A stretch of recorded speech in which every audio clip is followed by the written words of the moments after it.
Du tournoi Strasbourg qui aura lieu cette année le 23, 24 et 25 mai.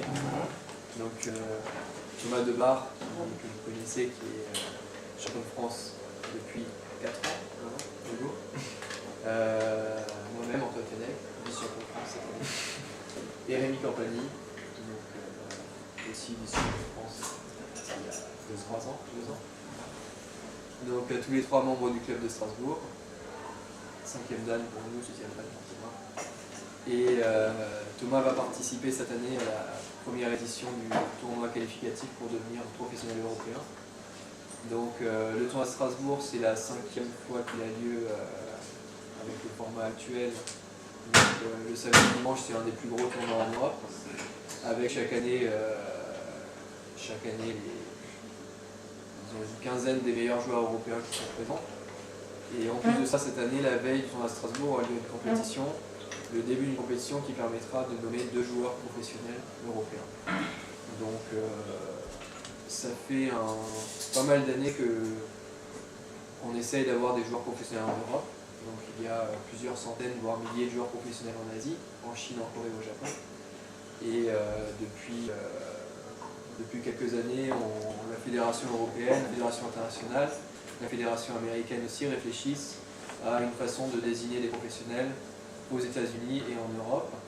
Donc plusieurs projets ont été étudiés et cette année un projet a été mis en place avec l'aide de partenaires, de sponsors chinois pour désigner 2 joueurs professionnels. Donc au tournoi de Strasbourg, on va avoir 16 des meilleurs joueurs européens qui vont être là pour tenter de devenir professionnels. Donc ils vont jouer 2 parties le vendredi 23 mai. Ça aura lieu à la Maison de la Région au Wacken. Et à l'issue des 2 parties, on aura 4 joueurs qui seront éliminés, les 4 joueurs qui auront perdu les 2 parties. Et les 16 autres vont continuer la compétition. Donc le week-end suivant à Amsterdam, il y aura de nouveau 2 parties disputées. À l'issue de ces 4 premières parties, le joueur qui aura gagné ces 4 parties sera nommé professionnel. Et les joueurs qui ont perdu 2 parties seront éliminés. Et enfin, les 4 joueurs qui n'auront perdu qu'une seule partie joueront encore 2 semaines plus tard à Vienne pour obtenir l'autre place de professionnel. Donc à l'issue des 3 tournois, il y aura 2 joueurs professionnels européens. Il y a déjà quelques joueurs professionnels en Europe qui sont devenus professionnels en Asie. Donc Katalin Taranou qui est devenu professionnel au Japon, qui est roumain et qui est devenu professionnel au Japon il y a une vingtaine d'années maintenant. Et Alexandre Linerstein et Svetlana Chichina qui sont russes et qui eux sont professionnels de la fédération coréenne. Donc là c'est vraiment la fédération européenne qui va nommer 2 nouveaux joueurs professionnels. Et Thomas va faire partie des concurrents et même on peut dire des favoris pour une de ces 2 places. Alors dans l'optique de ce partenariat aussi avec la Chine, on a des joueurs européens qui sont déjà partis s'entraîner pendant plusieurs mois en Chine.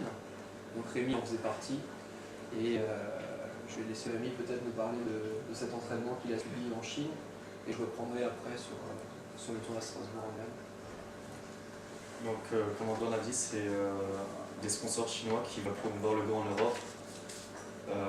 Du coup, c'est le même sponsor qui va aider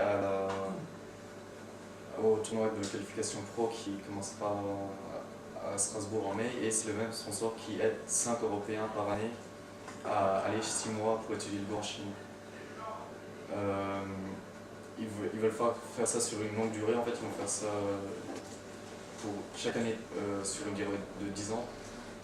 Et du coup, je faisais partie des 5 privilégiés cette année pour partir 6 mois en Chine. Il y avait 2 autres Allemands, un Hollandais et un Ukrainien qui sont partis avec moi. Et donc le programme c'était vraiment axé sur le go. Donc on avait environ 8 heures de go par jour et 6 jours sur 7 où on faisait juste du go en fait. On a du go ou bien on faisait des parties entre nous, ou bien des parties avec des résidents chinois, ou bien un professionnel qui était avec nous qui nous donnait des cours des cours juste pour nous 5. Du coup, si le professionnel chinois ne parlait pas anglais, ce qui arrivait de temps en temps, on avait un traducteur avec nous juste pour nous 5. Du coup, c'est vraiment une belle occasion. Et on a eu aussi la chance de participer dans des tournois chinois qui en fait étaient réservés jusqu'à présent juste pour les Chinois, parce que les joueurs européens ou les joueurs américains ne pouvaient pas s'inscrire parce que les inscriptions c'est tout en chinois.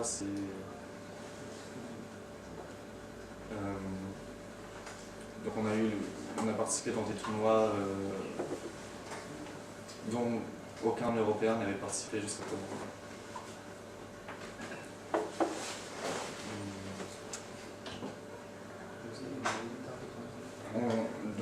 Dans ces tournois-là, on a eu environ, c'était 50% de victoire, 50% de défaite. Ça variait un petit peu, les tournois, c'était des tournois difficiles ou des tournois faciles. Mais les 5 Européens, on avait à peu près les mêmes résultats. Du coup, on n'a rien gagné, on n'a pas fait de surprise, mais d'ici une dizaine d'années, je pense que l'année prochaine, il y aura des joueurs plus forts qui vont y aller. Je pense qu'ils risquent de gagner des prix dans ces tournois, dans les tournois en Chine. Et on a eu aussi la chance d'aller, par exemple, Wechi TV, je ne sais pas s'il y a des connaisseurs ici. C'est une série qui.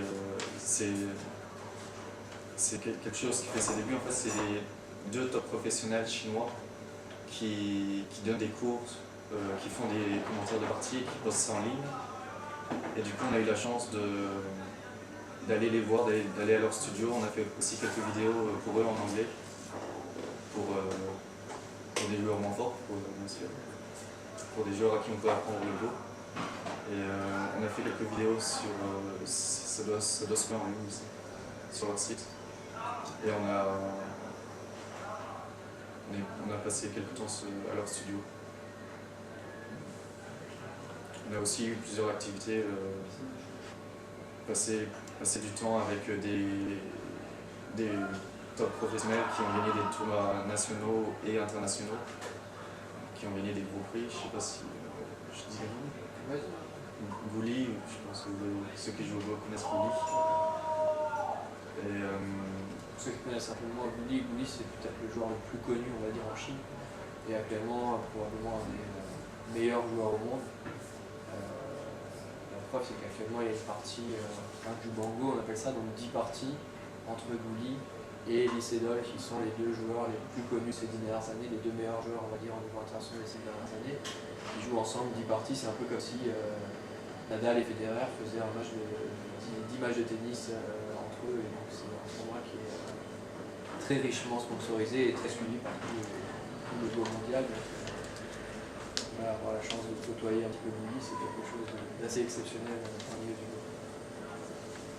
Et on a rencontré aussi l'équipe nationale de Chine, du Go, et on a pu poser quelques questions, manger un dîner avec eux. On a joué au foot aussi.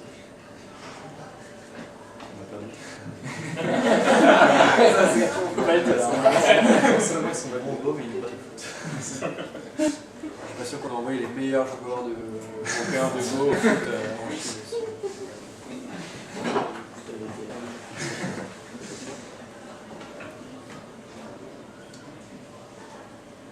Et sinon, oui, il ne faut pas que j'oublie, on est passé aussi dans une école qui forme des professionnels. Du coup, c'est une école d'environ 200 étudiants. Ils ont entre 6 et 18 ans, entre 6 et 20 ans. Et ils sont tous, par exemple, 4e dan amateurs. Et ils font tous du Go 8 heures par jour, 6 jours sur 7, le même programme. Mais ça jusqu'à ce qu'ils passent pro en fait. Du coup, ça peut durer 1 an, comme ça peut durer 6 ans. Et puis à la fin, ils ont ou bien ils passent professionnels, ou bien ils continuent à jouer dans les tournois amateurs qui sont quand même assez bien sponsorisés en Chine. Et s'ils passent pro, du coup, ils font partie des 400 pros environ chinois. Et là, ils ils ont plus de facilité en fait à donner des cours pédagogiques de Go. Il y a beaucoup de demandes en Chine, du coup c'est plus facile en fait pour donner des cours.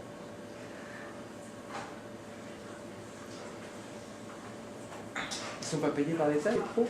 Il y a à peu près, sur les 400 pros, il y a à peu près 50 pros qui vivent de prix qu'ils gagnent parmi les tournois. Il y a la Ligue de Chine de Go qui donne assez d'argent, et là-dedans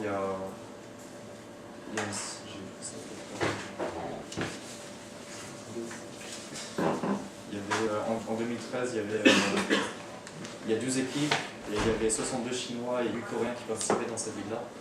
Et enfin, principalement, ces 62 Chinois, c'est ceux qui peuvent gagner leur vie bien en participant dans les tournois. Le reste, c'est moitié tournoi, moitié pédagogie. Et c'est ça, il y a une dizaine de tournois nationaux en Chine qui participent et ils tentent de gagner des sous. Mais je crois pas, ça je suis pas sûr, je crois pas que l'État donne des sous mensuels. C'est le cas au Japon, je crois pas que ce soit le cas en Chine, ça je suis pas sûr. Mais ils sont obligés d'avoir les résultats finalement pour gagner leur vie. Pour gagner leur vie dans la compétition, sinon ils veulent des cours. Les joueurs qui sont suffisamment forts de toute façon ne vont faire que des tournois, des compétitions, puisque les prix sont largement suffisants pour très bien vivre. Après, le joueur qui est moins fort, qui ne va pas avoir des bons résultats en tournoi, il va donner des cours à côté, enseigner dans les écoles de Go et gagnera sa vie.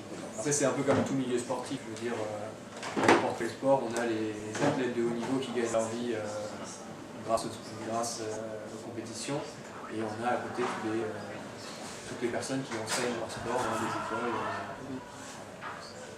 Le système est à peu près le même. Et c'est ce système-là qu'on aimerait mettre en place en Europe, donc avec des sponsors qui permettraient de doter suffisamment des tournois pour faire vivre des professionnels qui vont être nommés. Et à côté de ça, évidemment, si un tel système est mis en place, on peut espérer aussi une demande accrue de cours de Go, de séminaires sur le Go, et les professionnels seront évidemment les personnes qui seront les plus sollicitées pour participer à ça. Donc le système va en être là à ses débuts. On verra exactement comment ça se passe avec les mois et les années qui viennent.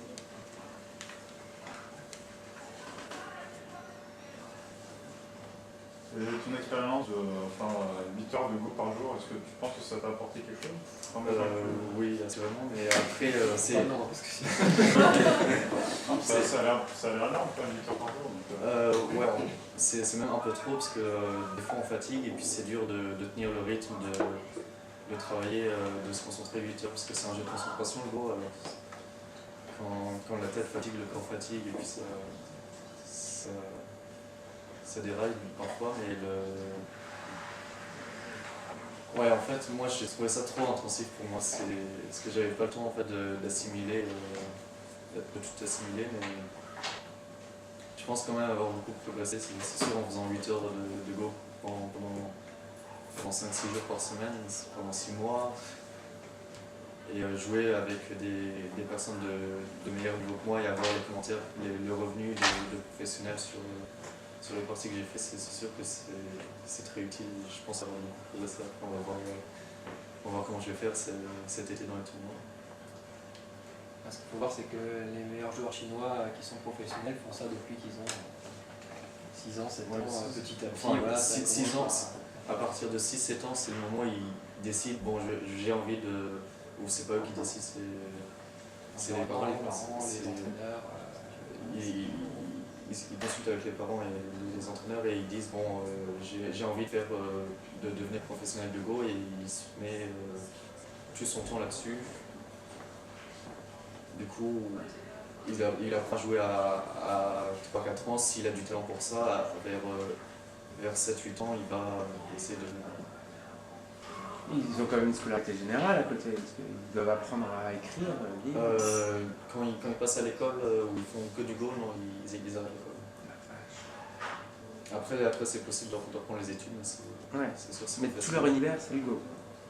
C'est très difficile pour ceux qui ne vont pas réussir justement. Ouais. Après c'est comme dans tout sport, hein, je veux dire, ceux qui se donnent à 100% pour devenir sportif de haut niveau, tant mieux pour ceux qui réussissent, mais malheureusement pour les autres c'est très difficile derrière. Il y a beaucoup d'amateurs aussi qui vivent du Go, qui font une école, puis qui sont quand même connus, qui arrivent à gagner des prix et avoir beaucoup d'étudiants, parfois même plus que les professionnels, parce qu'ils sont quand même connus. Mais ceux qui n'arrivent pas ni à passer pro, ni à gagner des prix, ni à faire une école de Go, il faut qu'ils se réorientent. c'est pas évident. On a l'exemple en Europe, c'est vrai qu'on a plusieurs joueurs, alors c'est plutôt des Coréens actuellement qui sont amateurs et qui viennent en Europe pour transmettre, pour enseigner le Go, qui sont sponsorisés pour ça par la fédération coréenne et qui en plus de ça vont gagner les prix de certains tournois européens. Donc même des joueurs amateurs peuvent vivre du Go ou après travailler aussi dans les structures de la fédération. Mais c'est vrai que ça laisse quand même de côté énormément de joueurs qui ont sacrifié beaucoup de choses pour le Go et qui ne sont pas forcément payés. Mais c'est le prix à payer si on veut devenir un champion.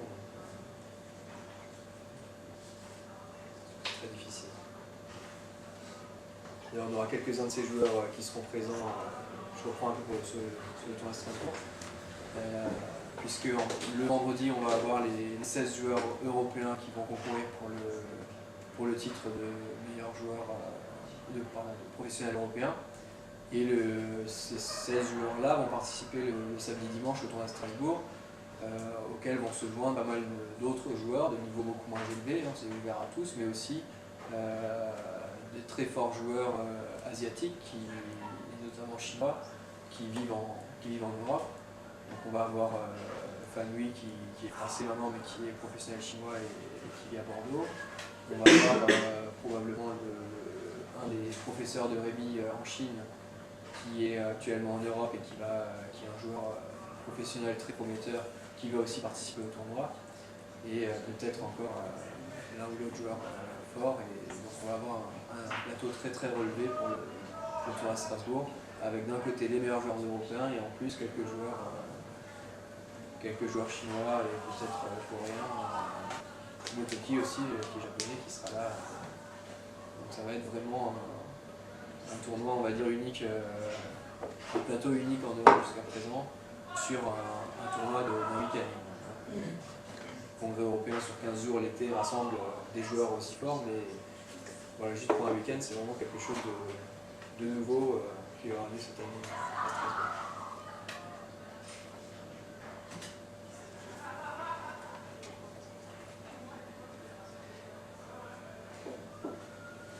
Quand on t'écoutait, apparemment il y avait des rencontres coréennes et chinoises, mais je n'entends pas parler de rencontres avec les Japonais. Ils sont mis à l'écart ou... Pardon pour le Ouais, programme tu en- parlais de rencontres entre... T'as parlé à deux reprises de rencontres la Ligue entre de... Ah, Coréens. c'est pour la ligue chinoise, c'est comme la... comment ça s'appelle ? C'est un championnat Chine par équipe. C'est comme la... C'est comme les championnats de France de foot, quoi. C'est comme la Ligue 1 au foot en France, les équipes c'est des villes et chaque ville en fait paye des joueurs professionnels pour faire partie de son équipe. Pour représenter sa ville. Pour représenter sa ville. Du coup il y a 6 places et minimum 5 joueurs je crois. Et ils ont droit par équipe ils ont droit à un joueur étranger. Du coup ils prennent Des Coréens. ils sont pas obligés en fait de choisir un joueur étranger, mais s'ils prennent un joueur, ils prennent les meilleurs. Et dans la Ligue A, si c'est pas des Chinois ou ça va être des Coréens, parce que les Coréens sont mieux classés que les joueurs japonais. Les meilleurs joueurs actuellement sont quand même les Japonais, les Chinois et les Coréens. Donc voilà, ils ont des très bons joueurs en Chine, mais s'ils ont l'opportunité d'avoir un des 5 meilleurs joueurs coréens en plus dans leur équipe, c'est sûr que c'est un gros avantage. Donc effectivement, il n'y a pas de... La Ligue chinoise, il y a une vingtaine de parties dans la Ligue et c'est quelque chose comme une fois, 2 fois par mois, je crois. Et il y a quand même assez de sous là-dedans, du coup c'est ce qui fait vivre la plupart des pros et du coup c'est les 60 meilleurs professionnels qui peuvent gagner leur vie avec ça. Et qui gagnent aussi à côté dans d'autres tournois éliminatoires du coup, mais du coup c'est plus dur de gagner des prix parce que si tu perds une partie, tu es éliminé directement. Avec la ligue, tu es déjà assuré parce que tu fais déjà partie de l'équipe. Les équipes ont un sponsor qui paye de toute façon les joueurs, et puis en plus de ça, la ligue en elle-même est sponsorisée par une autre entreprise qui va donner de l'argent aux participants, et puis je suppose que les vainqueurs touchent plus que ceux qui vont finir dernier de la ligue. Il y a pas aussi des matchs entre les Coréens et les Chinois en ligue? Pas en ligue, mais il y a des tournois internationaux où les deux, en fait, là tu ne représentes pas une équipe, tu es toujours pour toi-même et tu représentes ton pays. Et ça, du coup, il y a les Coréens, les Japonais, et les Chinois et les Taïwanais qui peuvent participer. Parce que c'est les 4 pays en fait, qui ont un système pro. Et en l'occurrence, les Américains et les Européens ont aussi une place pour participer à ces tournois-là. Donc actuellement, ça peut être des joueurs professionnels, ceux que j'ai cités qui le sont, ou alors les meilleurs joueurs amateurs. Thomas a déjà participé d'ailleurs à un tournoi un peu en Corée, c'était quoi ouais, c'était ouvert, disons, à des amateurs. Enfin, c'était pas réservé aux Coréens, mais bon, il y a quand même assez peu de gens d'autres pays qui se sont déplacés. Et donc, ils avaient invité quelques Européens, dont moi, donc j'étais allé. Mais par contre, c'était élimination directe, donc j'ai perdu la première partie, donc c'était fini, quoi. C'est vrai que voilà, le rêve un peu des Européens, c'est dans quelques années de rivaliser dans ces tournois-là et de ne pas être là juste pour faire un joli sur le papier et pour faire international. C'est vraiment de pouvoir passer les tours et rivaliser avec les joueurs asiatiques. Donc c'est pour ça que le système professionnel est mis en place aussi, pour que les joueurs professionnels bénéficient d'un entraînement qui soit à la hauteur de ce dont profitent les joueurs en Asie. Et juste encore pour répondre à la dernière question, il y a aussi une compétition par équipe entre la Chine, la Corée et le Japon, avec un système où chaque pays a droit à 5, je ne sais pas si Taïwan participe aussi, 5 joueurs de donc 5 joueurs de chaque pays, et le système là c'est que tant que le joueur gagne, il reste. Donc les joueurs sont éliminés au fur et à mesure. Un joueur coréen peut éliminer les 5 joueurs japonais et 5 joueurs chinois, dans ce cas la Corée l'emporte, le chinois. Voilà. Donc c'est vrai que c'est la compétition la plus connue par équipe au niveau international. Mais sinon c'est vrai que les tournois, il y a quelques tournois internationaux, la plupart des tournois sont quand même des tournois nationaux. Et puis maintenant en Corée et en Chine, il y a cette ligue nationale par équipe qui est finalement le tournoi le plus intéressant pour les professionnels, puisque comme l'a dit Rémi, ça leur assurait un revenu vraiment régulier sur toute l'année et ça ne les obligeait pas à être performants à chaque tournoi. Les sponsors chinois peuvent faire une ligue d'Europe alors? Bah après c'est un projet, vu qu'actuellement il y a quand même 3 professionnels, plus Fanny et Gojoan qui sont des professionnels chinois qui vivent en Europe. Donc on pourrait les inclure dans le projet, plus les deux professionnels qui vont être nommés, plus Diana Kozegi aussi que j'oubliais, qui est une joueuse hongroise qui est professionnelle aussi en Corée. Donc on peut arriver à 8 joueurs professionnels à la fin de l'année qui pourraient disputer une ligue entre eux sur internet et sponsorisés par un sponsor chinois. Donc c'est un projet dont on a entendu parler. Pour l'instant il faut attendre que ça soit non, mais même l'idée d'une ligue par équipe comme ils font en Corée, quitte à ce qu'il y ait que des équipes avec un professionnel et des amateurs, les meilleurs amateurs derrière. Enfin, c'est une sorte de championnat d'Europe par équipe. C'est vers quoi on se dirige, mais pour l'instant on a pas assez de pro. Ouais. On va commencer. Ouais, mais ça pourrait être un mix pro-amateur. Ça peut être totalement amateur, bien sûr, c'est une possibilité, mais après c'est pas un des projets prioritaires pour le moment. C'est vrai que pour l'instant ils essaient de faire des projets plus pour, disons, une élite et pour une dizaine, une vingtaine de personnes. Après ça c'est un projet c'est des projets qui existent. Le championnat d'Europe par équipe qui est sponsorisé par Internet, c'est un projet de ce style-là, avec quand même voilà, je veux dire, chaque pays a une équipe et donc ça concerne 34 pays en Europe qui participent, avec 8 joueurs concernés par pays, donc c'est ce type de projet. Ça existe déjà à travers le championnat d'Europe par équipe. Après, il peut y avoir éventuellement d'autres projets qui sont mis en place. Donc faut voir comment ça va se passer à l'avenir. Pourquoi pas, hein. Ouais, la question que je me pose, c'est une fois que tu auras ces pros, ils ne seront pas beaucoup, donc comment ils vont faire pour progresser, évoluer en Dan? Moi, c'est la question que je me posais en fait. Il y a un système qui est donc dans le contrat. Le système de promotion a déjà été mis en place. Je ne sais pas si vous connaissez mieux que moi, parce que vous avez mis le contrat.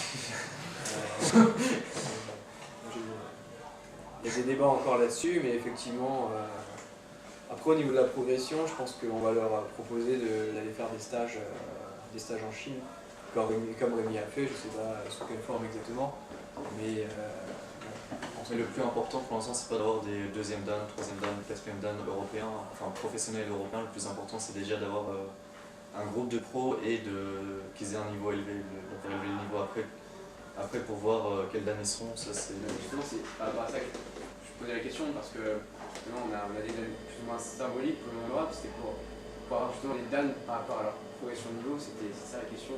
Alors, si c'est...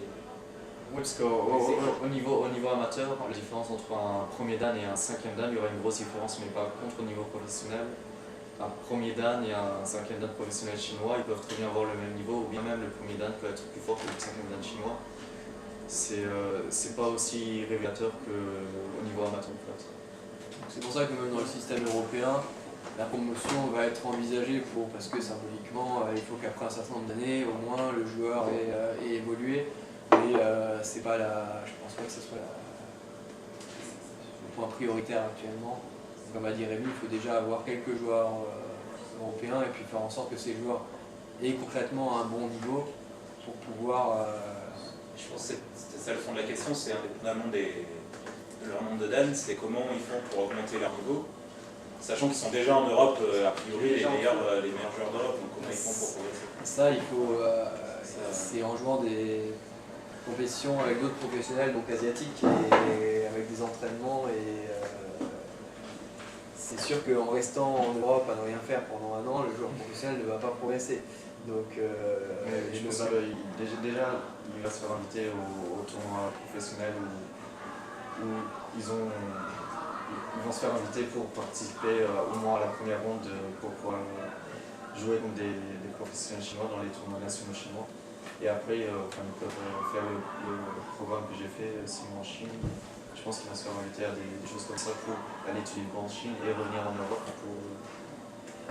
S'il a l'opportunité en étant professionnel, disons, d'accéder à des tournois mieux dotés et à pouvoir réellement vivre confortablement du lot, le joueur professionnel aura aussi intérêt à travailler pour rester au top niveau et à ne pas perdre dans ces tournois contre des joueurs moins forts. Donc c'est à ces joueurs-là aussi de progresser et de faire ce qu'il faut pour progresser. Pas garder juste un titre honorifique de professionnel qui ne sert à rien.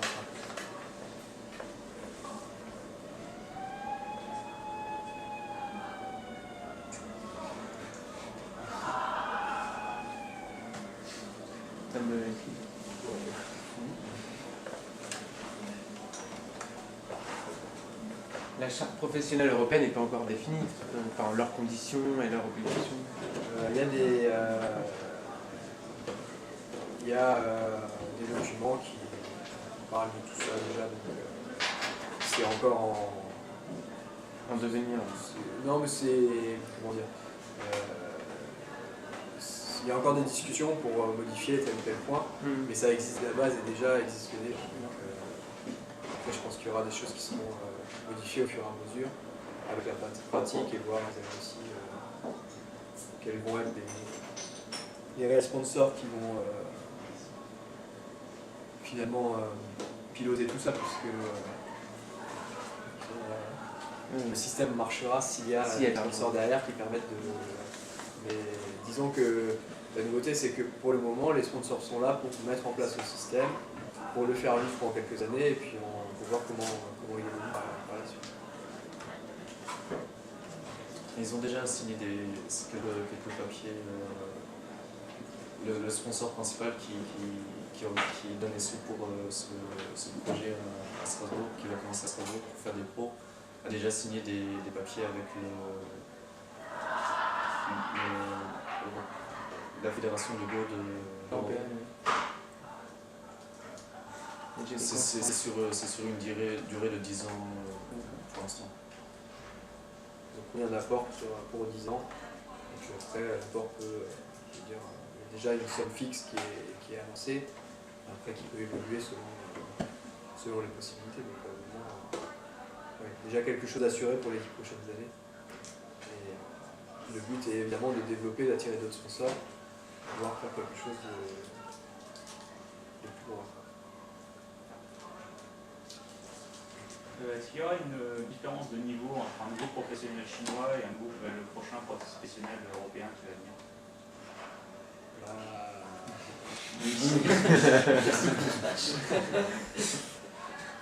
On va dire que le nouveau professionnel chinois, aujourd'hui, le professionnel chinois doit, en général, il devient professionnel en tout cas avant l'âge de 17 ans, donc on va dire 12-13 ans. C'est quand même des joueurs qui font du Go 8 heures par jour depuis qu'ils ont 6-7 ans, qui sont déjà très doués au départ, qui sont repérés parmi des milliers de joueurs qui pratiquent le Go. Alors que le professionnel européen a plutôt un profil, on va dire, entre 16 et 25 ans et pratique le Go de manière moins intensive puisque il ne s'est pas dit dès l'âge de 6 ans je vais devenir professionnel de Go. Et du coup, forcément, n'a pas eu le même bagage, le même entraînement que des études à côté. Enfin, voilà, donc au départ, c'est pas. C'est sûr que le professionnel européen sera moins fort que le professionnel chinois. Le but est disons à terme, de développer un système pour faire en sorte qu'il y ait des jeunes européens qui s'entraînent réellement très jeunes pour devenir professionnels et qui rivalisent avec les professionnels asiatiques. Mais parmi les professionnels qui vont être nommés cette année, voilà, c'est toujours possible de battre les joueurs professionnels asiatiques, mais c'est sûr que a priori sur le papier ils seront moins forts que les joueurs professionnels asiatiques. Est-ce qu'on pourrait espérer de voir les écoles venir en France, comme sur le système de la Chine pour l'instant, on n'en est pas encore là. Et pourquoi il y a des écoles? Il y a des écoles parce qu'il y a un système avec des centaines de professionnels, parce qu'il y a des gros sponsors qui apportent des centaines de milliers d'euros chaque année dans des tournois prestigieux. Voilà, donc on en est au début du système. Je ne pense pas que les écoles de Go chinoises se soient créées du jour au lendemain quand ils ont mis le système de Go professionnel en place. Donc pour le moment, on n'en est pas encore là. Après, à terme, qui sait si un tel système ne va pas être mis en place. C'est sûr que c'est un peu différent, disons, que culturellement en Europe. C'est un peu différent de ce qui se passe en Asie. En Asie, les jeunes arrivent plus facilement à et d'ailleurs c'est aussi le cas en Europe de l'Est, arrivent plus facilement à se consacrer, s'investir à fond dans une discipline, alors que,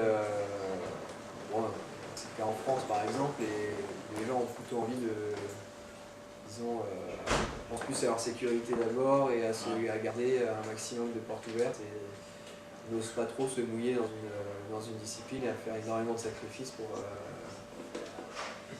devenir pro derrière, pour devenir un champion, alors qu'on sait que le système en laisse énormément de gens sur le carreau. C'est ça que tu La scolarité française est obligatoire jusqu'en 3e? Oui, Je pense aussi que la question aussi par rapport à ça, c'est que culturellement, le Go s'est ancré dans ces pays, asiatiques. Ouais, c'est sûr. Comme nous, on a par exemple les échecs sont plus prononcés par exemple. Il y a plus de professionnels en Europe d'échecs par exemple, parce que culturellement c'est un but un peu compliqué. Bon, on va pas avoir non plus de gens qui vont s'inscrire aux échecs à l'âge de 6 ans, 8 ans. Bien sûr. Donc mais c'est vrai que voilà, le Go fait partie de la culture là-bas. Et aujourd'hui, c'est sûr que on arrive plus à envisager de devenir professionnel de Go en Asie qu'en Europe, quoi. Alors que devenir professionnel de foot en Europe, ça parle tout de suite plus. Et on a des enfants qui se disent qu'ils sont prêts à tout sacrifier parce qu'ils sont doués et parce qu'ils veulent le devenir dès le plus jeune âge, quoi. Mais donc, petit à petit, c'est vrai que ce tournoi-là, c'est aussi le but du sponsor, c'est de développer le Go, de populariser le Go et de faire en sorte que ça devienne plus ancré dans la culture européenne aussi. Est-ce qu'un groupe européen sera tenu à faire un certain nombre de tournois, puisque c'est l'échange qui permettra de progresser au Chinois aussi? Bah alors pour l'instant, et je pense qu'il y aura quelques engagements, mais c'est vrai que sur ce point-là, c'est pas encore défini. Pour l'instant, on a plus des... Ce qu'on sait, c'est plus s'il aura la possibilité de faire tel ou tel tournoi, mais on n'a pas encore tellement entendu parler d'obligation présent à tel ou tel événement. Mais c'est sûr qu'il y aura des événements que le professionnel européen ne pourra pas, auxquels le professionnel européen devra participer. C'est le but. De toute façon, il a tout intérêt à... De façon de penser permettra de progresser. Il a tout intérêt à aller participer parce qu'il a des chances de... Enfin, c'est comme ça qu'il va vivre. Du coup, plus il fait de tournois, plus il sera content. Son but, c'est de gagner sa vie en jouant au Go. Donc si le sponsor chinois apporte de l'argent dans un tournoi, le professionnel est censé y participer pour justement concrétiser ce qu'il a obtenu en devenant professionnel. Donc a priori, il va y avoir cet échange-là. On peut imaginer qu'il soit tenu à faire tant et tant d'heures de Go par jour. Peut-être pas par jour, mais après, les professionnels n'auront pas un salaire, donc on va pas leur... C'est comme en Asie. En Asie, les joueurs ont soit des gains dans les tournois, soit ils sont employés d'une école de Go et ont un salaire de cette école de Go-là. Soit ils sont employés par la fédération pour la promotion du Go et dans ce cas ils ont un salaire de ce côté-là aussi. Pour l'instant, on n'a pas trop de choses concrètes pour les professionnels européens. Est-ce qu'on va leur demander de faire un certain nombre d'heures pour la promotion du Go et les payer par rapport à ça? Mais aussi il va y avoir la possibilité de participer à des tournois qui seront dotés par les sponsors. Il va y avoir aussi sans doute des heures d'entraînement qu'ils vont devoir donner dans les écoles aussi, mais ça sera plus des gains qui sont ponctuels qu'un salaire qui sera donné régulièrement. Il n'y a pas encore on nous a pas encore parlé de salaire mensuel pour ces professionnels-là, correspondant à une activité qu'ils doivent donner de manière régulière. Et est-ce que le professionnel européen aura le droit de participer dans un tournoi amateur ou pas? Les tournois réservés aux amateurs, non. Les tournois, par exemple, ils vont participer à la plupart des tournois sont quand même ouverts aux amateurs et aux professionnels. Après, pour les tournois spécifiques aux amateurs, comme le championnat du monde amateur, le joueur professionnel n'aura pas le droit d'y participer. Du coup, il y a aussi une garantie pour le joueur professionnel de pouvoir en vivre complètement. Je pense que le système va faire en sorte que ça sera quand même suffisant. C'est-à-dire, je pense que le sponsor et la fédération européenne vont quand même proposer des activités, disons, aux joueurs professionnels de manière régulière pour que ça soit quand même suffisant pour vivre, on va dire. Mais après, qu'est-ce qu'il en sera concrètement pour l'instant, on ne sait pas trop. Les joueurs viennent faire le tournoi, on a vraiment la plupart des meilleurs joueurs sont là, sont présents à Strasbourg. Après, on verra ce que ça donnera pour les deux qui vont devenir professionnels.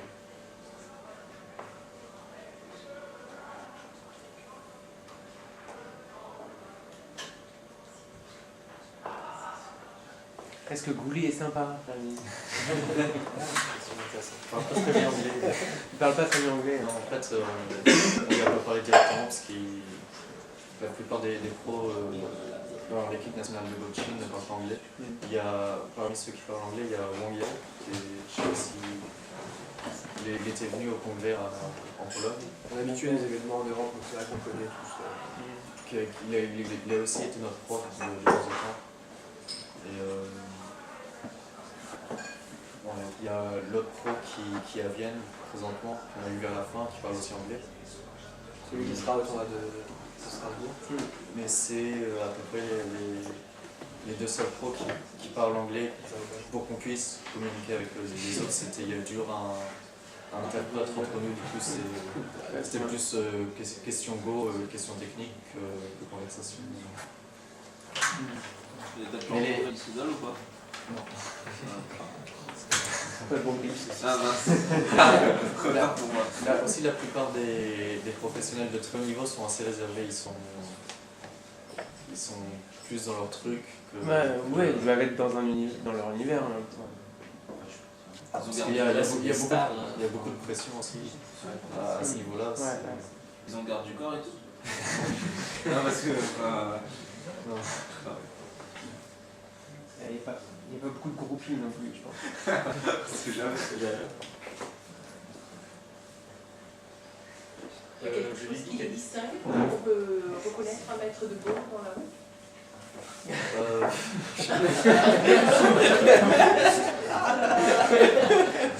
Il a... Il est moins que d'autres, c'est là. Il n'a pas d'attribut de bravo. Autre chose. Pas plus qu'un. Non. Tout le monde. Vous avez dit qu'il y avait déjà 4 joueurs européens, tous les professionnels de Go. Est-ce que vous pensez qu'on peut vivre du Go en Europe ou est-ce qu'il faut passer la moitié de sa vie en Asie aussi pour participer à des tournois et pouvoir en vivre?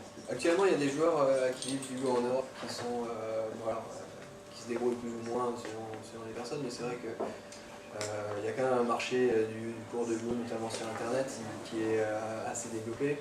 Et après, ce qu'il y a, c'est que c'est plus facile de vivre du Go en Europe quand on habite en Roumanie que quand on habite à Paris, puisque la vie aussi est moins chère, alors que le marché du cours de Go est le même. Quoi, je veux dire, donc il y a des joueurs même en France qui vivent du Go, qui n'ont pas forcément un diplôme, un titre de joueur professionnel, mais ça existe déjà.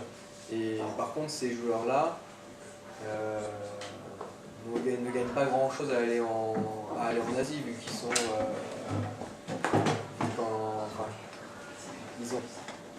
ils n'ont pas de titre en Asie, ils ne sont pas professionnels, donc c'est pas aussi d'arriver en se présentant en se disant bon, je vis du Go en Europe, mais il y a quand même énormément de gens qui sont plus forts qu'eux en Asie, donc c'est pas... Ces joueurs-là, en fait, c'est plus axé sur la pédagogie sur Internet que de gagner des tournois où ils sont déjà stables, ils ont besoin de rien de plus. Je parle des joueurs, disons, amateurs qui vivent du Go. Ceux qui sont professionnels, les Européens qui sont professionnels, eux, ils ont des... Alors les cas sont un peu différents. C'est vrai que Catalin Tarano, par exemple, il a vécu au Japon, il avait une vie professionnelle japonais, tout en étant roumain. À partir du moment où il est revenu en Europe, il y a eu une sorte de passerelle qui faisait qu'il était employé à développer le Go en Europe et encore payé par la fédération japonaise. C'est vrai que je ne sais pas si aujourd'hui il bénéficie encore d'un tel contrat. Les autres joueurs, ceux qui sont en Russie, je ne sais pas exactement, ils sont concernés de la fédération coréenne, je ne sais pas exactement ce qu'ils sont tenus de faire par rapport à leur statut professionnel et s'ils ont de l'argent qui vient de la Corée. Par contre, c'est vrai que la Russie a un système beaucoup plus développé que dans d'autres pays d'Europe, qui font que les meilleurs joueurs russes sont payés par le gouvernement russe. Et du coup, c'est pour ça aussi qu'ils sont beaucoup plus, alors je ne sais pas quel est le terme exact à employer, mais on va dire, disons, plus compétiteurs dans les tournois, parce que les résultats, selon les résultats qu'ils obtiennent dans les tournois en Europe, ils vont être payés plus ou moins par leur gouvernement via leur fédération. Donc c'est vrai qu'il y a déjà quand même pas mal de joueurs qui vivent du Go en Europe, qui soient professionnels officiellement d'une fédération ou non. Il faut voir comment ça se mélange, disons, avec ceux qui vont être nommés par la fédération européenne. On ne sait pas encore exactement comment ça va se passer. C'est déjà la liste des 16 joueurs? La liste devrait être officielle demain, et pour l'instant on a 12 qui sont sûrs. On a parmi les premiers joueurs, on attend encore la réponse de l'un ou l'autre, mais sinon on sait qu'elles seront, si ça n'évolue pas d'ici demain, on peut déjà donner les 16 joueurs qui sont là, on a 12 qui sont sûrs, et puis derrière, à moins que quelques-uns des meilleurs joueurs qui n'ont pas encore répondu se désignent, on sait quels sont les 4 suivants. C'est quoi les 12? Les 12. On essaie de faire. Je sais pas ce que c'est, le site. Merci. Ouais, il y a Thomas, on a Pavel Lizy qui est vice-champion d'Europe, qui est slovaque. On a Mateusz Surma qui est polonais, qui est 3e du championnat d'Europe. Il y a 2 joueurs qui étaient avec Rémi en Chine, donc il y a Benjamin Teuler qui est allemand et Andrei Kravets qui est ukrainien. Après, on a Frédéric Lombak qui est suédois, Ali Jabarin qui est israélien, Timur Sankin qui est russe. Qu'est-ce qu'on a encore? Chichin ne vient pas, non. Chichin ne vient pas. Artel ne vient pas non plus. Yann Chimara qui est tchèque, qui était champion d'Europe il y a 3 ans. Qu'est-ce qu'on a dessus encore? Je suis à 9 là, donc 3 ans. Chabat. Non, Chabat il n'a pas répondu encore, on ne sait pas s'il va venir ou pas, je ne sais pas s'il est mort qu'il a dit. Pal n'a pas répondu, André ne vient pas.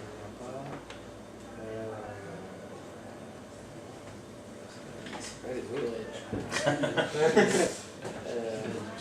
Je sais qu'après, on aura probablement Lucas Popera qui est le prochain.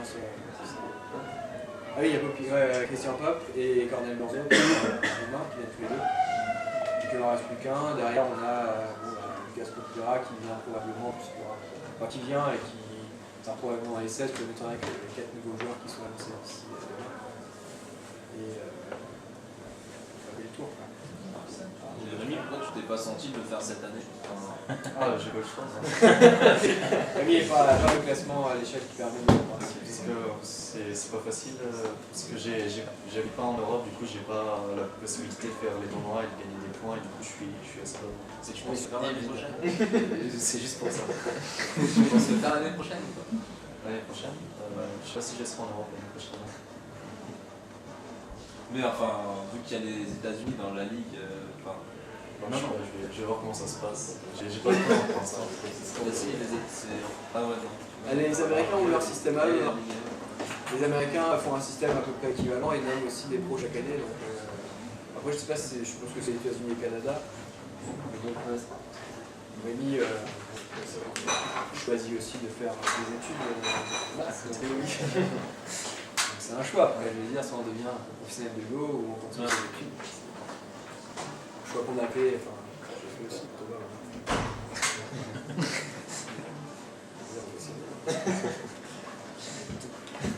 Et du coup, tu fais que ça l'année prochaine, Thomas? Enfin, si jamais t'arrives à... Il y a assez peu de chance vu que je pars en Australie.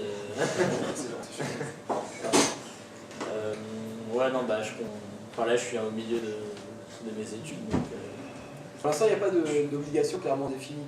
Donc c'est vrai que Thomas peut... Bah si, ça lui coûte rien, quoi. Voilà, Thomas peut devenir professionnel et après voir ce qu'on lui demande exactement et comment mettre ça en place par rapport aux études qu'il est en train de mener. Donc c'est... Tant qu'on n'est pas... C'est au cas par cas, quoi. Les étudiants en 2 au cas par cas, je pense. Demain, on lui promet 1 million d'euros par an. Pour moi, je pense qu'il réfléchit là.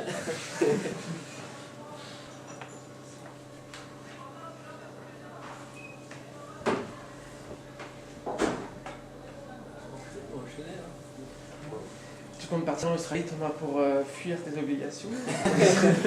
Non, ça s'est décidé avant. Purement fiscal. Ok. Il est fiscal. Bonne question pour Rémi. C'est juste un semestre. Tu peux nous dire comment ça se passe une journée dans une école de Go en Chine? On ne loge pas dans les écoles, en fait. Nous, on avait notre logement pour nous 5. Et du coup, on allait à l'école vers 10h, parce que c'était assez loin en plus, le transport en commun. Et on est allé dans l'école juste pour faire les tournois mensuels, parce qu'une fois par mois, ou une fois tous les 2 mois, ils font un tournoi qui regroupe toute l'école. Et c'est 13 parties. Ouais, c'est 3 parties par jour. Enfin, c'est 3 parties. Donc c'est ou 3 parties ou 2 parties selon pendant les jours. Et du coup, en fait, moi j'ai vécu l'école juste lors de ces tournois en fait.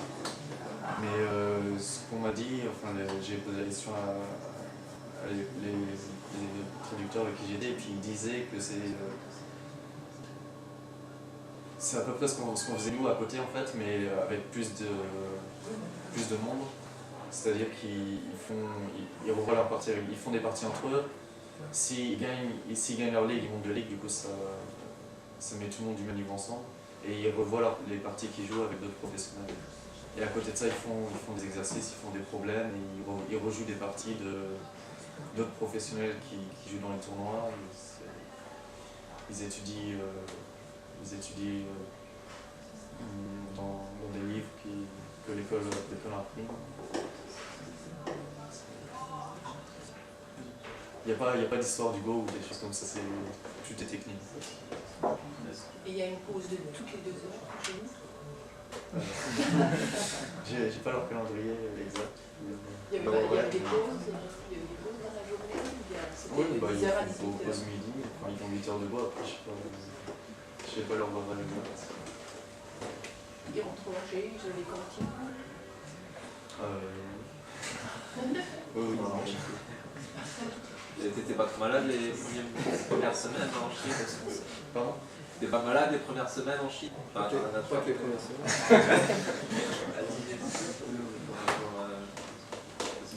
Et après, il y avait des spectacles. Des spectacles? Qu'est-ce qu'on peut faire après le Go? On se repose. Un bain dans la mer, ou je sais pas. C'était au bord de la mer. Non, c'était à Beijing. Là où il y avait les jeux olympiques.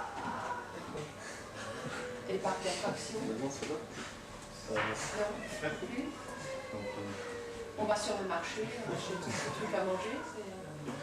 Comme on fait pour les touristes ils vont tous dans les rues. C'était pas une soirée touriste en fait, c'était pas une exposition touriste, c'était pour apprendre le Go, du coup on passait principalement la plupart de notre temps on passait à étudier le Go en fait, et on avait un jour par semaine de libre, du coup on faisait la lessive, la vaisselle et on se reposait. Et tu mangeais où? On mangeait à l'école pour les midis et le soir. C'est l'école qui...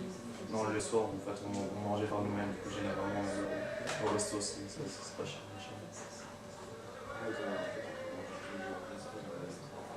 Pardon? Vous mangez tous les jours et pas des resto. Oui. C'est sur un budget.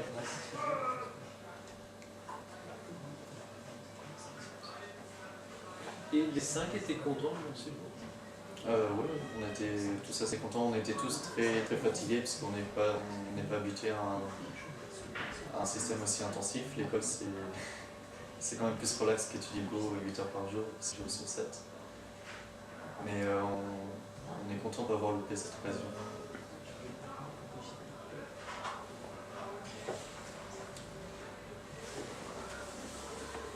Et je pense que le niveau européen est vraiment loin d'avoir Honnêtement, au niveau amateur, enfin on a joué des parties dans... Je parle par rapport à ceux qui apprennent, hein, bien entendu. Oui, au niveau professionnel, il y a clairement une différence, mais au niveau amateur, on est quand même dans la majorité au-dessus de la moyenne en Europe. Du coup, en Chine, on est plutôt on se met dans la moyenne. Mais ça correspond quoi au niveau d'âme?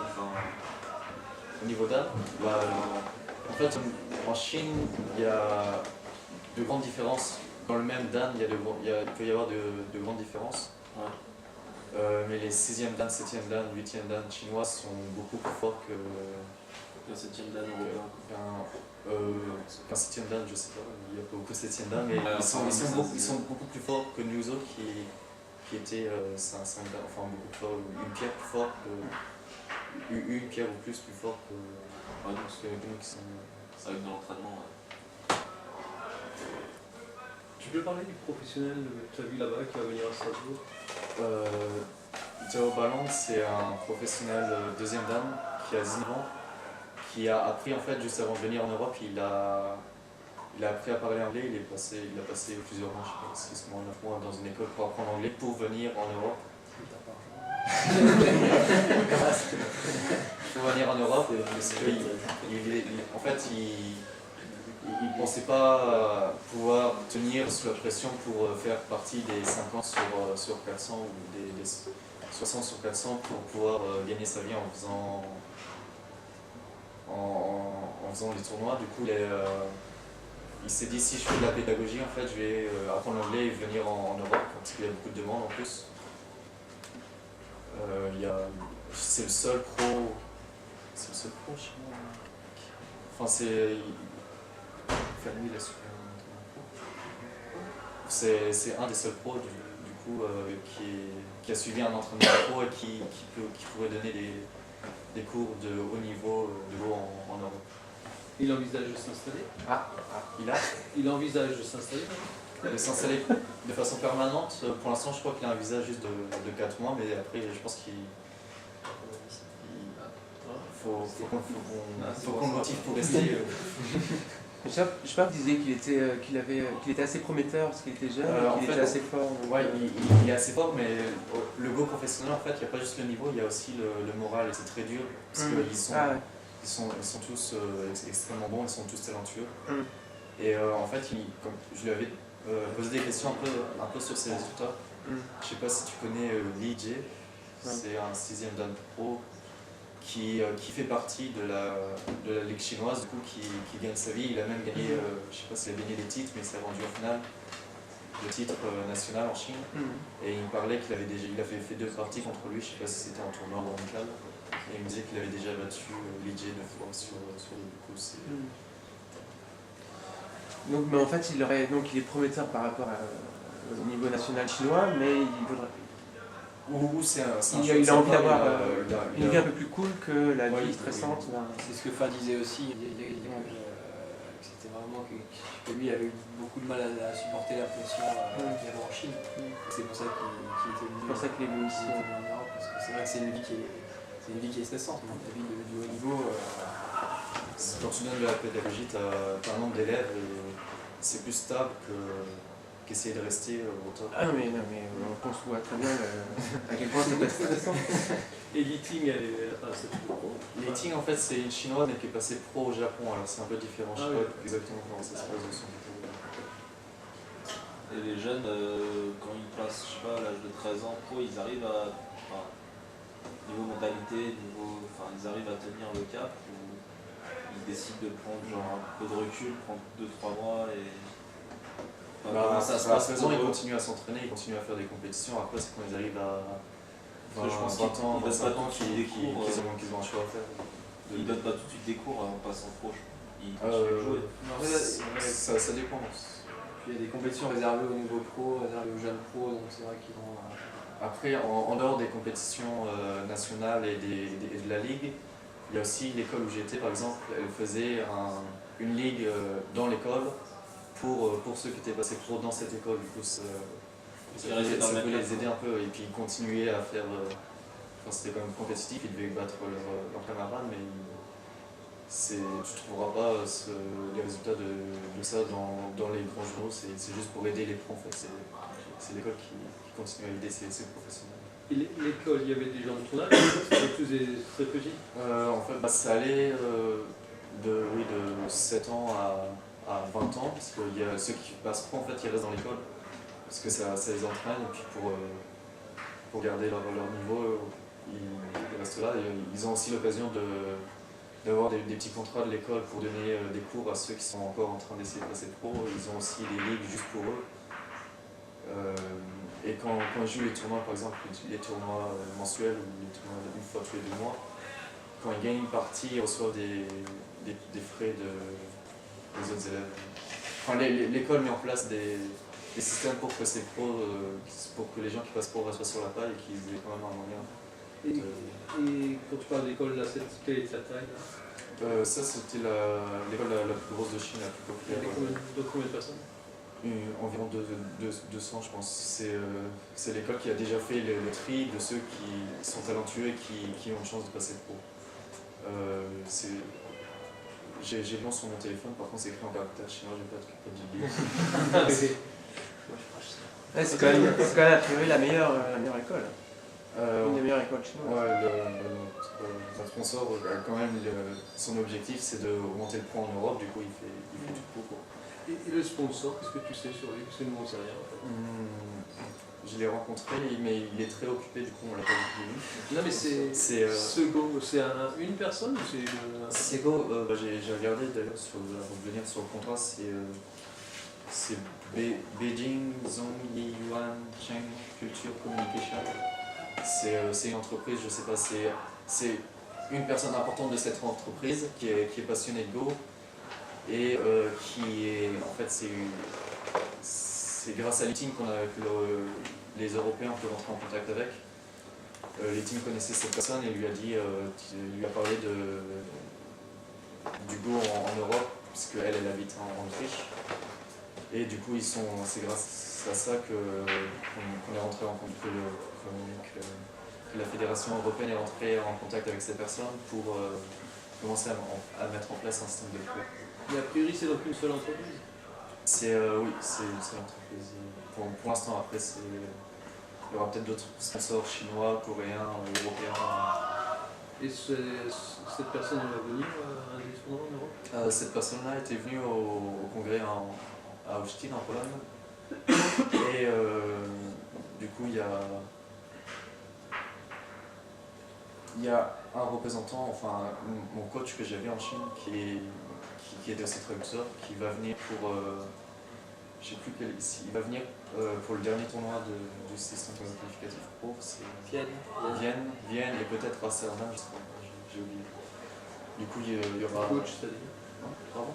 Ton coach, c'est-à-dire? Mon coach, c'est pas lui qui donne les sous, mais ils avaient demandé à quelqu'un de s'occuper de nous un peu, et qui parle anglais et chinois, qui organisait les... C'est pas le pro? Non, c'est pas le pro, c'est un amateur qui parle anglais, qui organisait un peu comment ça se passait.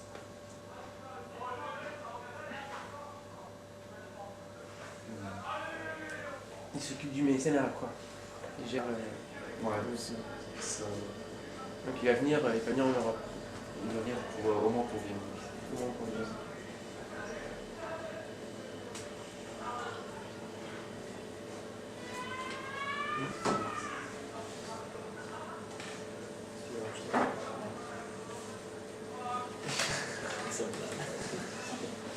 Et tu te sens confiant là par rapport au tournoi? Enfin, par rapport à tes adversaires ou pas? Disons, je pense qu'il y en a qui ont sans doute plus besoin que moi, ceux en particulier qui vivent déjà du Go. Je pense qu'ils sont vraiment intéressés par devenir pro. Et après, moi, je suis pas. On va dire, je pense pas être parmi les 2 meilleurs Européens, donc je serais clairement pas favori, mais après, sur un tournoi, tout peut se passer, et c'est pas non plus totalement utopique. Puis t'as pas les deux Russes Non. T'as pas Chine et... Oui, c'est vrai que certains favoris manquent à l'appel, ça peut être ma chance. Pourquoi il vient pas à Chine? Chine, il travaille déjà en Russie et qu'il n'a pas pu se libérer par rapport à ça. Ah la vache. Il doit être déçu, non? Déçu, non? Non, c'est un choix, il aurait quand même pu prendre des vacances. Apparemment, il n'a pas eu la possibilité. Lui, ça l'a intéressé, mais Le système, ça leur demande quand même de faire 3 tournois. Ouais. Pratiquement, ils sont bloqués un peu. Et les 3 tournois, c'est très proche? Oui, c'est-à-dire ils jouent à Strasbourg, donc ils viennent du jeudi au dimanche, et ils recommencent le jeudi qui suit à Amsterdam. Et quand on est en Russie, le jeudi qui suit, non, après il y a 3 semaines après. Après il y a 3 semaines, mais je veux dire, bon, c'est ce qu'ils leur imposent, c'était pas évident. C'est quelqu'un qui est déjà lancé dans quelque chose. Après, voilà, Thomas, il a la possibilité de venir pour le week-end à Strasbourg, il a la possibilité d'aller pour le week-end à Amsterdam. Quand tu viens de Russie, tu vas pas retourner en Russie entre Strasbourg et Amsterdam. Donc c'est vrai qu'ils étaient obligés de... D'ailleurs, la plupart des joueurs de l'Est vont rester quelques jours à Strasbourg, à mon avis. On a de bons joueurs de l'Est qui viennent là c'est tout. Il y a le J'ai fait une liste. J'ai oublié les noms. J'ai oublié les noms. J'ai oublié Victor Ligne que je n'ai pas cité. Ah, il y a ici. Ok, il y a une deuxième. Thomas, c'est le seul de l'Ouest. Ouais, C'est global, déjà l'Est, hein, c'est ça. je sais pas si la Suède c'est déjà à l'Est, en référentiel. L'Allemagne, alors c'est.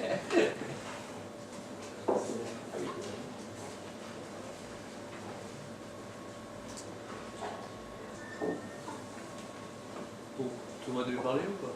Non, Non, mais. Pour décorer quoi. J'ai eu. J'ai dit ce que j'avais raison quand même.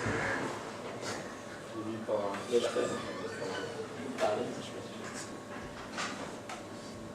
Il y a une particularité chez vous pour jouer? Quelque chose qui t'a marqué? Non, ils ont des carreaux blanches et noires. C'est le même jeu. Hein. Ils jouent avec des pierres plates ou avec des pierres? Ah ouais, ils jouent avec des pierres plates. Pierre chinoise.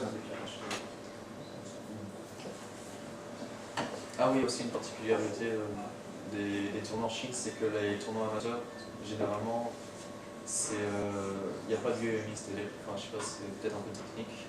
Il y a un temps donné par joueur et on ne peut pas le dépasser. C'est un temps sec. C'est un temps absolu quoi.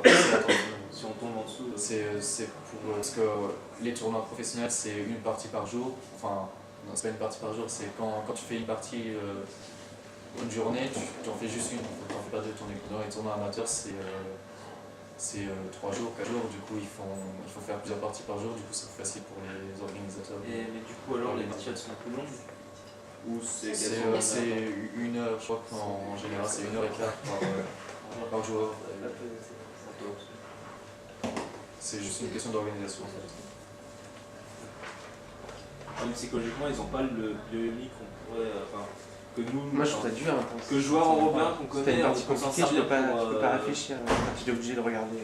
Ouais, Gérer ton temps. À un moment, si tu réfléchis trop sur un coup, il faut jouer parce que t'as pas d'extra. Ça, tu fais T'as pas idée.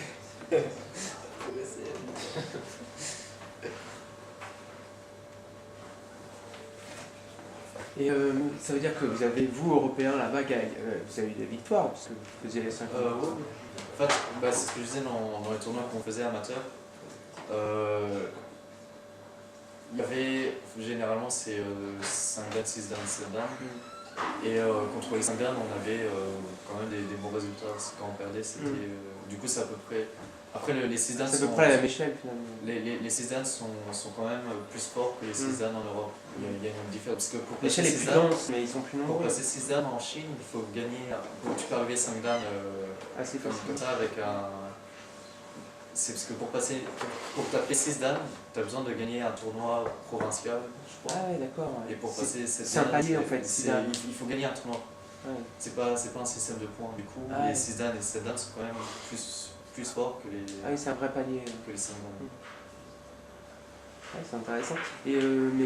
Et quand ils perdaient contre un blanc-bec européen, c'est resté zen ou ouais, parce que vu qu'ils sont à l'école et tout, je veux dire. Dans l'école, il y en a qui étaient un peu fâchés. Ouais, c'est ça. Parce que c'est vrai que pour eux, c'est la Chine, la Corée et. Ouais. Et puis surtout, ils consacrent leur temps à ça. Ils sont même un peu surpris de nous voir parfois, ils prennent des photos. Ça existe. Ça existe. Un blanc-bec qui joue au bout, bien, correctement.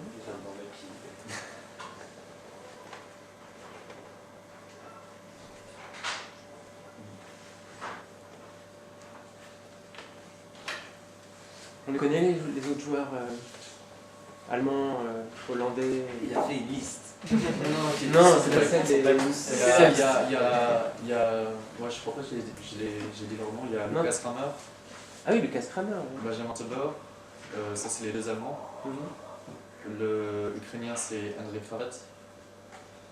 6 dames d'Ukraine. Et le Hollandais, c'est Zeno. Zeno, c'est hollandais. Alors, Zeno Van. Van Butnik. C'est impossible à prononcer.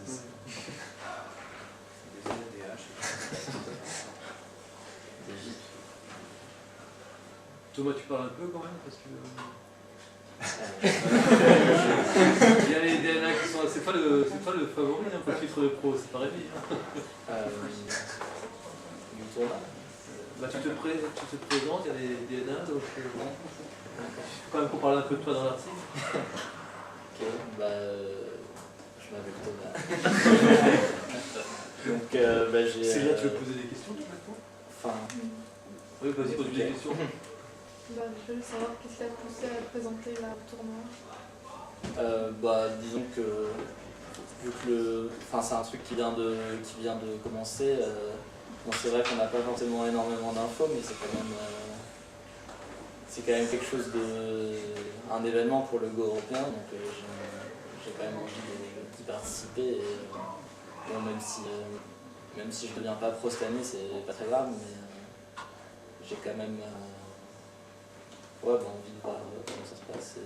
Et c'est une bonne occasion de jouer contre les meilleurs joueurs européens dans ces tournois.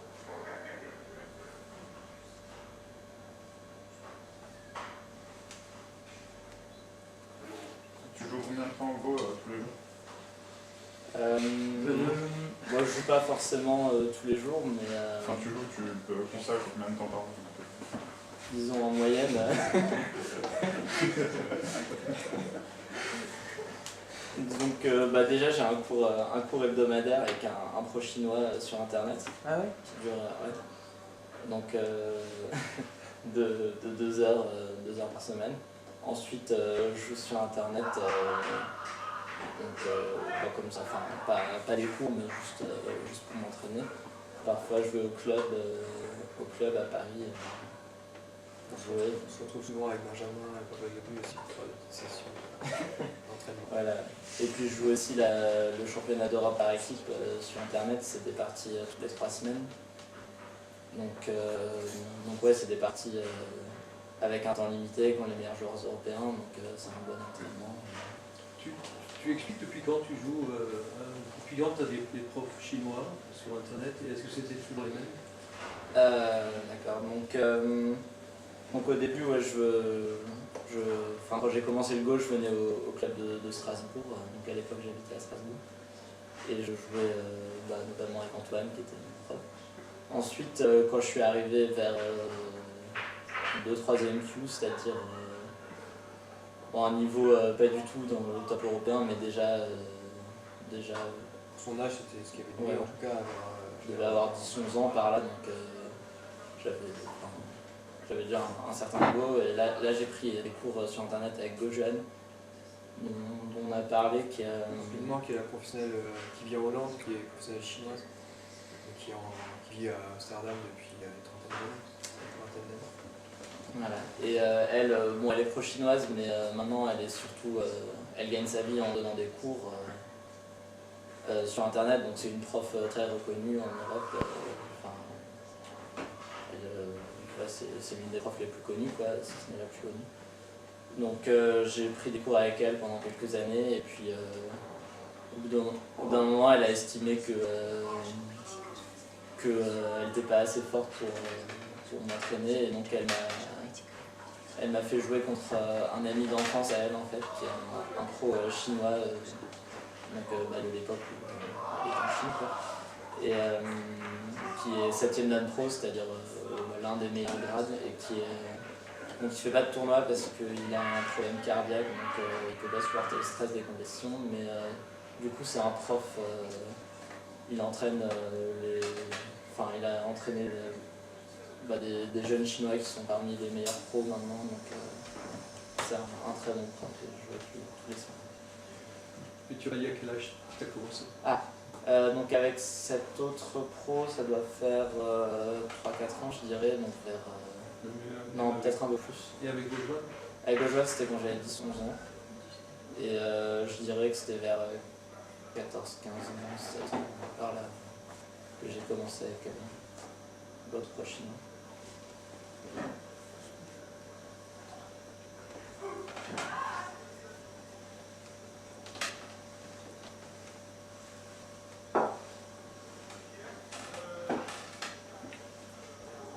Parle de tes différents voyages en Chine, puisqu'on a la directrice de l'Institut Confucius qui la présente. Combien de fois t'es allé en Chine? Alors, je suis allé en Chine. Donc, je vais faire les différents voyages et on verra bien comment ça fait. Donc, mon premier voyage, c'était. J'avais 14 ans, je crois. Je suis allé pendant l'été un mois pour étudier le Go. Donc, c'était un voyage organisé par Fanui, qui est maintenant français, mais qui est un professionnel chinois et qui vit en France depuis une dizaine d'années maintenant. Donc là c'était un peu comme Rémi, sauf que c'était juste pour un mois et on était dans une école de Go et on jouait contre des jeunes qui, je sais pas trop s'ils voulaient devenir professionnels, mais sans doute certains d'entre eux oui. Et il y avait c'était une école qui avait un prof qui était pro et qui nous donnait des cours aussi. Et voilà. Ensuite, je crois que la fois d'après, c'était pour les Jeux Olympiques de l'Esprit, les World Mind Sport Games, ça s'appelle. C'est une compétition qui a eu lieu après les JO de Pékin en 2008, et qui était pour les jeux de stratégie. Donc il y a eu les échecs, le Go, les échecs chinois, le bridge. Je crois que c'est tout. Les dames, pardon. Et donc là, j'ai joué Donc j'ai représenté la France, enfin entre autres, il y avait pas mal de joueurs qui étaient là. J'ai fait le tournoi individuel.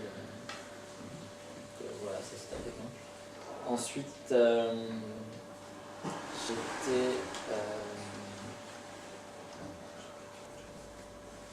j'étais au championnat du monde des jeunes. Accompagné par Antoine. Donc c'est le championnat du monde des jeunes, on s'y qualifie en étant bien classé au championnat d'Europe des jeunes. Donc j'avais dû finir dans les 5 premiers sûrement au championnat d'Europe des jeunes. Et donc j'étais qualifié pour le championnat du monde. C'était où? C'était à Guiyang, c'est une ville dans le sud, je crois, de la Chine. J'avais pas eu des très bons résultats, mais ça m'a permis de découvrir une ville que je connaissais pas. Ça c'était pas avec toi en fait. Non. Oui, donc en fait j'ai fait 2 de ces championnats du monde des jeunes en Chine, je crois. Je me rappelle plus où était le deuxième. C'est vu dans des histoires. Je posais la question, j'ai regardé. Tu parles chinois? Pardon? Tu parles chinois? J'en fais en cours là, mais. C'est le seul qui va en Chine parce qu'ils sont sous. J'en fais en cours actuellement, j'ai commencé en 4e avec une petite pause au milieu, donc je parle quand même. Je parle pas particulièrement bien, mais je comprends un petit peu. Ensuite, j'ai dû aller pour un championnat du monde amateur aussi. Ça c'était à Huangzhou, c'est une ville près de Shanghai. Ouais, c'est ça, près de Shanghai. Donc c'est le tournoi, on en a déjà parlé avant, c'est les champions nationaux de tous les pays qui participent. Donc je suis allé en tant que champion de France. Et voilà. Donc ça a dû faire 5 ou 6 voyages en Chine.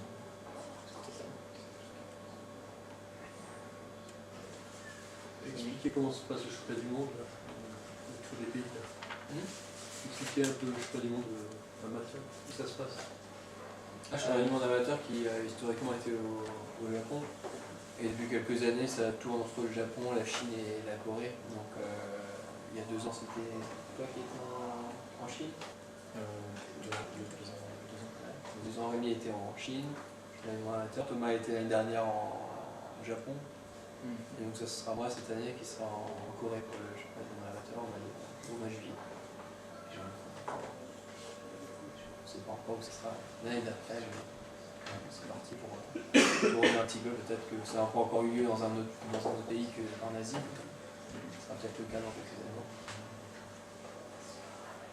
Donc ces championnats du monde amateur, ça a réuni cette année c'est 74 représentants des pays qui ont une fédération de Go, où chaque pays a droit à un représentant. Et en France, donc chaque année, c'est soit le champion de France qui y va, ou alors s'il est pris par d'autres compétitions ou par d'autres événements, il laisse sa place au vice-champion.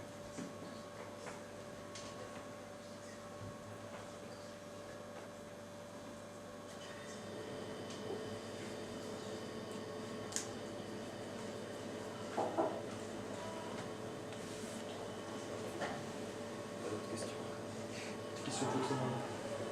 Question pour Thomas. Est-ce que tu aimes Strasbourg?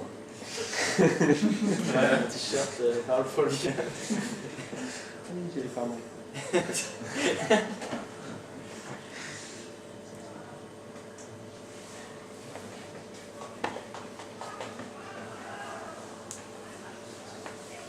pas, j'ai appris pas mal de choses. Quel est ton meilleur classement au tournoi de Strasbourg? Je me perds en quart une année. Il fait plein de championnats du monde. C'est très dur Strasbourg. Le tournoi de Strasbourg est le plus relevé d'Europe. Non, bah c'est vrai que c'est pas facile, c'est un système éliminatoire. Moi, il a été 4ème quand je suis pas du monde amateur, donc j'ai jamais été 4ème au Strasbourg. Il avait un très bon coach cette année-là, je tiens à le préciser. Sans qui il aurait rêvé. Donc ouais, bah, le truc c'est qu'avec le championnat du monde amateur, il y a aussi des pays qui sont pas forcément très connus pour être des grands joueurs de Go, alors que le tournoi de Strasbourg est très dense. Donc c'est très difficile même de passer l'écart et de gagner, parce qu'il y a aussi des Asiatiques très forts qui participent. Cette année, il y a 3 pros chinois, donc ça va être plus. Voilà.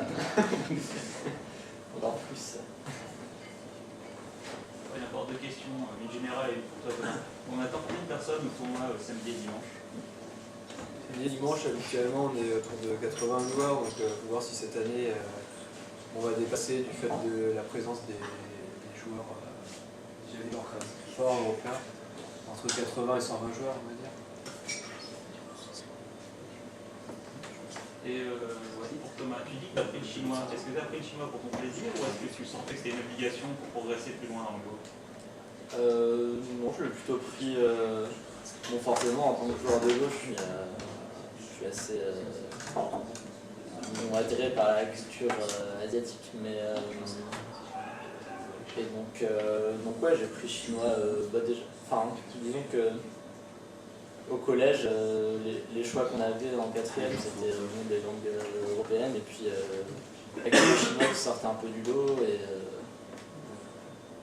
bah oui, comme c'est clair que si j'avais pas joué au Go, peut-être j'aurais pas pris chinois, mais je l'ai pas non plus pris en me disant que c'était obligatoire pour progresser, mais plutôt par curiosité par rapport à la culture asiatique, parce que je le connais un peu.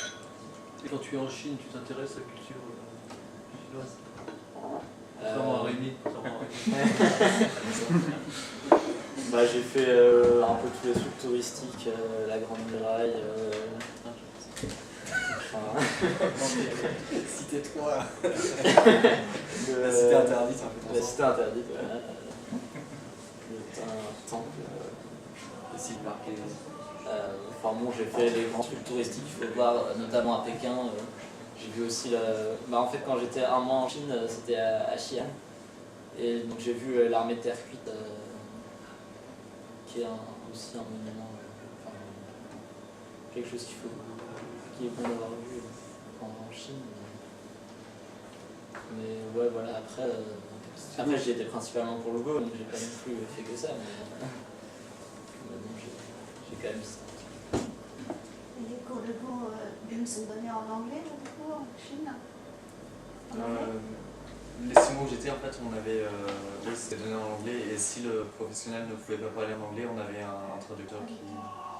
Alors, on avait 1 heure par semaine pour apprendre le chinois. Du coup, on a appris quelques bases, mais par contre, ça a été souvent annulé pour d'autres compétitions, pour des voyages dans d'autres villes, des choses comme ça. Du coup, oui, j'ai appris les bases, mais j'ai pas appris les caractères contre ça.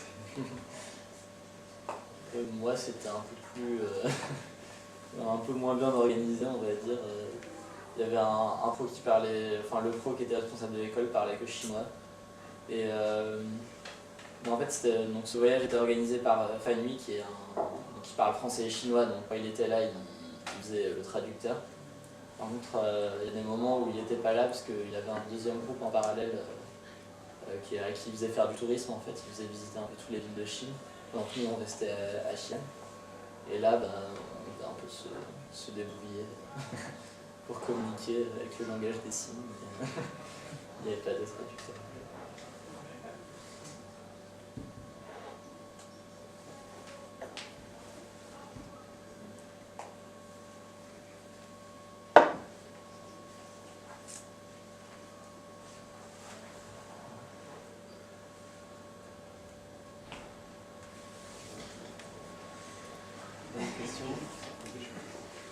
Les parties des transactions pour le système professionnel seront transmises en toi qui fais le tirage, et la retransmission aussi. Ça va être transmis sur WBadook cette fois-ci. Ils ont acheté l'exclusivité des droits, et ils attendent 8 parties retransmises en même temps. Donc il va falloir avoir une bonne équipe informatique pour... Il y aura un flux vidéo ou uniquement les ça je sais pas, c'est pas prévu disons contractuellement quoi, mais on va voir si on peut mettre ça en place pour la convention.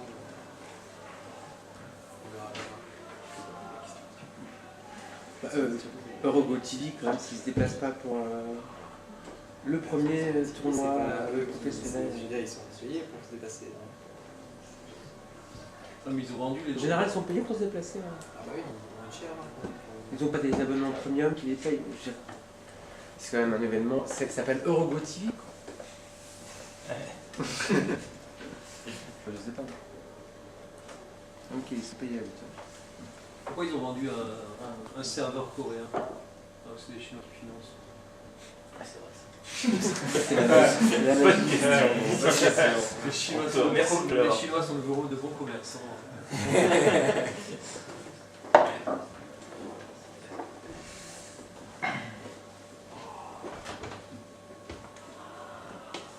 Bon. On peut s'arrêter si on n'est pas d'autres questions. Si vous deviez donner 3 favoris pour le tournoi, vous diriez qui? Thomas, mais pas que Thomas. Justement, pas que Thomas. Pour le tournoi du vendredi ou pour le tournoi Pour le tournoi du vendredi, oui. Je pense que Pavol Dizzy actuellement est quand même fort. Et Slovaque, il est vraiment. Je pense qu'il a un style un petit peu brutal, mais c'est quand même un joueur qui est jeune, il a quel âge? Il a 18 ans peut-être. Et vraiment prometteur. Et après, derrière Pavol, je pense que Thomas et Mateusz sont sur moi sont un peu du même niveau. Maintenant, on va espérer que Mateusz est. On va espérer, non. J'espère que Thomas gagne, mais on va se dire que s'il a plus la motivation pour devenir pro, on va voir ce que ça va donner. Évidemment, on a envie que Thomas gagne.